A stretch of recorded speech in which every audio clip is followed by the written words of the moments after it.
Now may I request Dr. Varun to bring his inauguration and greetings message. Thank you, Dr. Paturi Garu.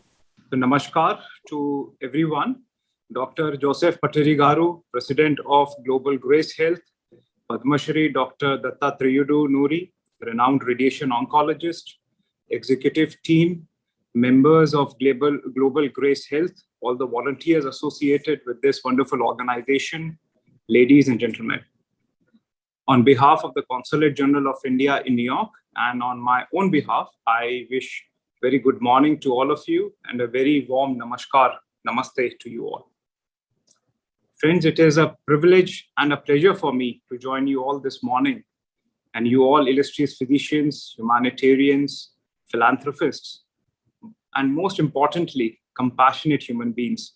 I mean, you have been dedicating your time, your energy, your expertise to this noble cause of promoting health and wellness, particularly to those who are most in need of it.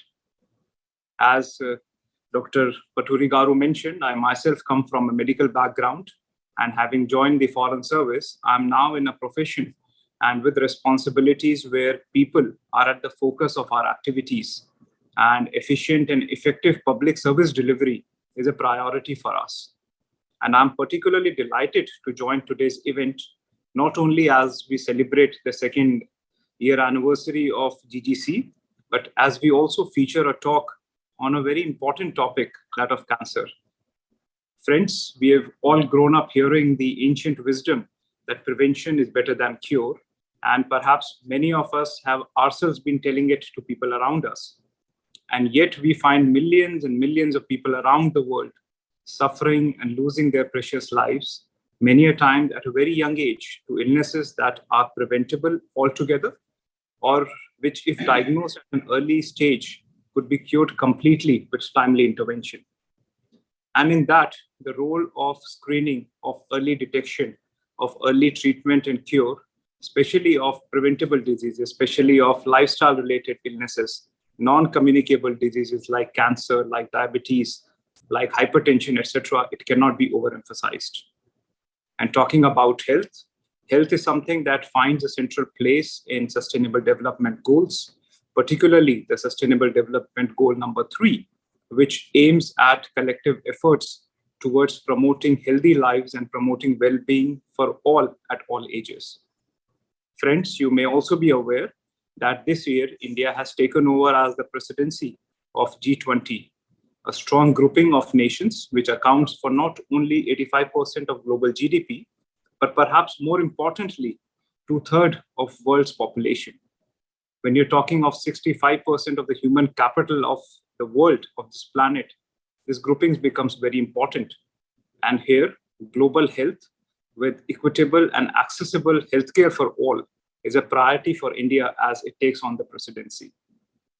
We strive to build resilient health systems and frameworks which can reduce disparities in healthcare availability across the world. And because we are talking about health, because we are in New York, we have friends joining from all parts of the world, particularly from India. I would also like to share that India and United States are two countries. Beside, as a part of the larger strategic partnership that we have, there is also a long-standing collaboration in the field of health, including in areas like HIV and AIDS, strengthening sustainable healthcare systems, infectious diseases, and of course, lifestyle-related diseases, non-communicable diseases. Our experts, we have been working together on developing reliable and developing affordable vaccines. Rotavac vaccine is one very classic example where it used to cost, one vial used to cost $60. And after collaboration between two countries, after we started manufacturing it in India, each vial, the cost came down from $60 to just $1. So that is what we can do together. We are also working together on strengthening our supply chains of essential items, on exchanges of best practices. That is where you all medical experts and other experts come into picture. And we have been expanding cooperation on development of therapeutics and vaccines and finding low-cost innovation solutions to problems that face us. Dr. Verma mentioned about COVID. And this pandemic, it had it brought to fore our vulnerabilities. It proved once again that health remains our real wealth. And in an increasingly interconnected world, we need to forge our capabilities and capacities to overcome any healthcare challenge that we might face. Just as you all united in this once in a century adversity that the pandemic was. You turned adversity into opportunity, bringing some of the best medical brains and some of the most compassionate and kind hearts together. And in just 2 years of existence, I'm very happy to note that Global Grace Health has done some outstanding work. And we compliment and we exalt the remarkable contribution of Global Grace Health in extending support, in reaching out to your sisters and brothers back in India during the pandemic, and particularly so during the ravaging second wave that we saw in the early part of 2021.